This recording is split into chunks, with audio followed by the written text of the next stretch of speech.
been on. Interestingly though, actually this was, I believe, the first time I only went for one day to the convention. I believe both of its first 2 years I went both days. It's growing in strength and strength. Really impressive. A variety of guests, that's for sure. This year, I did actually think that for this year I would only go one day because I mean it's a great convention. Don't get me wrong, and I'm enjoying seeing it get bigger and bigger and just better as well in some ways. So I remember the first one, it was good but wasn't great, if you know what I mean. But yeah, I mean it's not like really huge conventions yet. It's getting bigger and better, which I would have to go all of the days. But hopefully, within the next couple of years or so, or maybe even next year, it will become a convention that I will have to go both days again. But yeah, as far as my haul, this was actually interesting for me because obviously with conventions I go to, I usually have to budget in some way. Like for London Film and Comic Con, I had to bring I can only bring like £200 to spend at it, and I really needed more. And I only had like €35 for this convention. So I pretty much only got 3 figures, which I was okay with. I mean, I did kind of want 1 or 2 guest autographs, but there was only 2 guests I might have gotten autographs from, and one of them, Gerald Holmes, Star Wars actor, cancelled. I already have his autograph before, so I would have gotten him on a different picture, but so I wasn't really too bothered. It would have been nice to catch up with him though, and Michael Rooker was the other one, but I mean I didn't have enough, I think, for his autograph, and even if I did, I don't think I'd have paid that price, to be honest. But as much as I think he's a really great actor, so I was just happy with the 3 figures I got. I got 2 of the Black Series Clone Wars Season 6 clones done in realistic style. First of all, Clone Commander Foreign from the Clovis arc. Really happy to get this figure in my collection, as it's only just released, I believe. I mean, I say I believe, I mean I don't really keep up with figure releases as much anymore, so I just, I'm happy to have him in my collection. Doesn't matter how recently or not he was released. So that was Foreign. Another Season 6 clone I got was Clone Commander Doom, who was in the first episode of Season 6, the first of the Order 66 arc. In comparison to Foreign, who had a pretty memorable episode he was in, Commander Doom doesn't really feature that much. But still, I mean, it's a new clone, and I'm someone who really likes getting the new clones, so yeah. And, those were the 2 clones. I'll actually show them both as well. It's interesting because Foreign's paint job actually looks really good, and I could already tell I'm probably not going to have many complaints paint job wise with the Foreign figure, but as for the Doom figure, paint job, especially the helmet wise, it looks a little off, so it'll be interesting to review both figures, of course.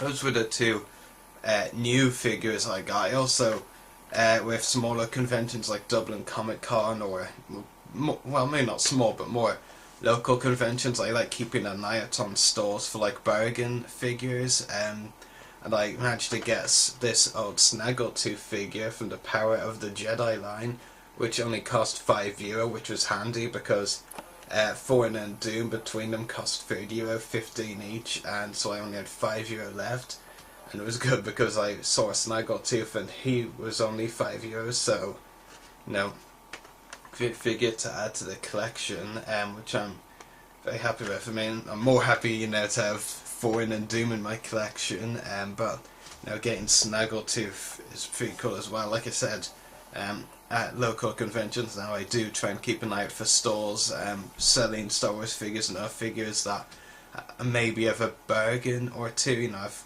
actually gotten some really good older figures at really nice prices over the last couple of years at conventions.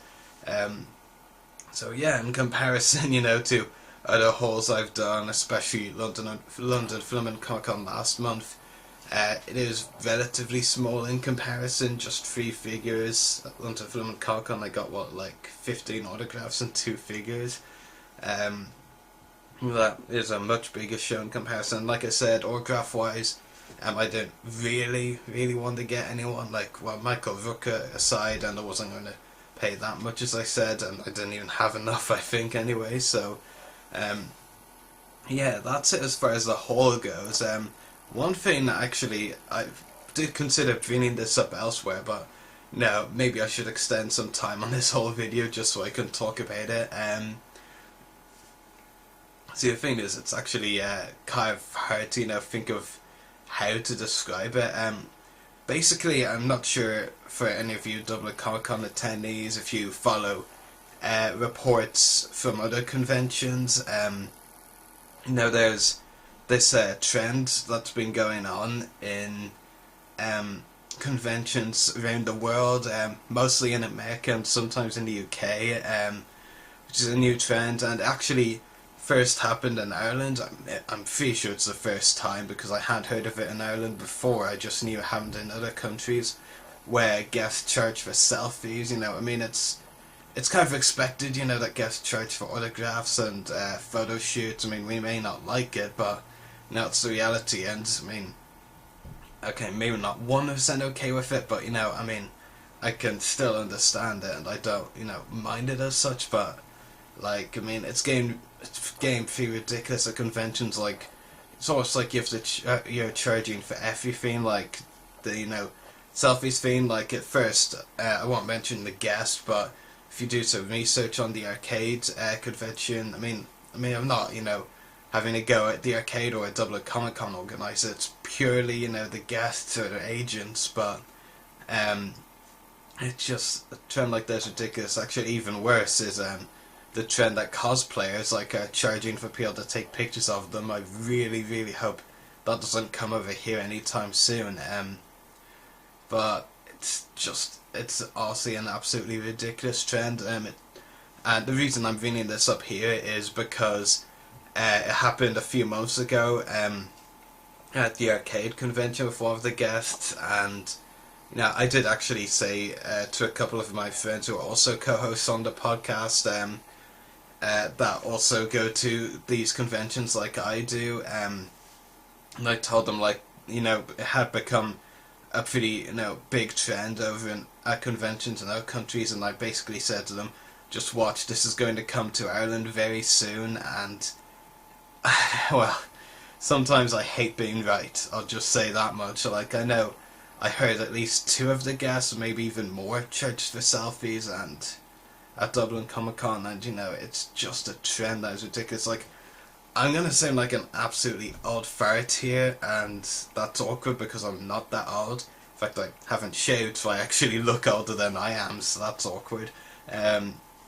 But I'm one of the guys who's been doing conventions for 4 years. That doesn't actually sound that long. I've been going since 2011, and I'm still one of the guys who I don't hate photo shoots. I understand the purpose of them and why people might like them, but I can never see myself doing a photo shoot for a long time. And now we've got themes like selfies also, people charging for them. It's just absolutely ridiculous. And the worst thing is, this is the worst thing, I actually complain about things and I don't do them. I'm very final on that. Some people complain about them and yet do it anyway, just pay for it. I've heard people complain about autograph prices, they pay for them anyway.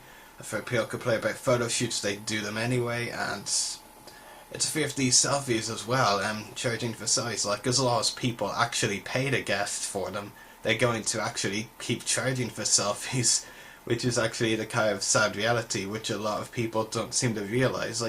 I've talked to at least a couple of people who I think had selfies taken with guests where they paid the guests for the selfies, and their excuse is that the guests are really nice anyway. Well, I've met a lot of nice guests who don't charge for selfies. They could be the nicest guys in the world, or gals, and it just doesn't make a difference. They can be really nice without charging for selfies. Just a pitiful excuse in all honesty. But Now that's one trend I want to highlight. Like I said, not the fault of Dublin Comic Con or um, the arcade. Like I mentioned, it was, I think, the first convention where a guest did that. But it really is just a sickening trend. Like, it just makes you wonder what else people are gonna, be charged for in the future, if you're even getting charged for selfies now. Yeah, so sorry to end on a negative note. I'll just show you the figures again, just to end on a positive. And that's the two Black Series ones and the odd figure, but yeah. Something I'll probably do a lot more about in writing, like when we have our podcast website up, I'll probably have a long article just on the subject of, charging for selfies, because it's also pretty ridiculous. As I said, autographs, photo shoots, understandable. I know some people don't like paying for them, but you can kind of understand why you're being charged for them. But selfies, that's just, it's not even a step too far. Like, it's way past one step too far. Kind of sucks the joy of conventions as well. Well, the other trend I mentioned, cosplayers asking for money in exchange for pictures, that really sucks the fun out of conventions. But yeah, just something I want to bring up. But in any case, Dublin Comic Con was great. I mean, I didn't even meet any of the guests, so I can't really complain about any particular guest charging for selfies. I just saw reports that a couple did, and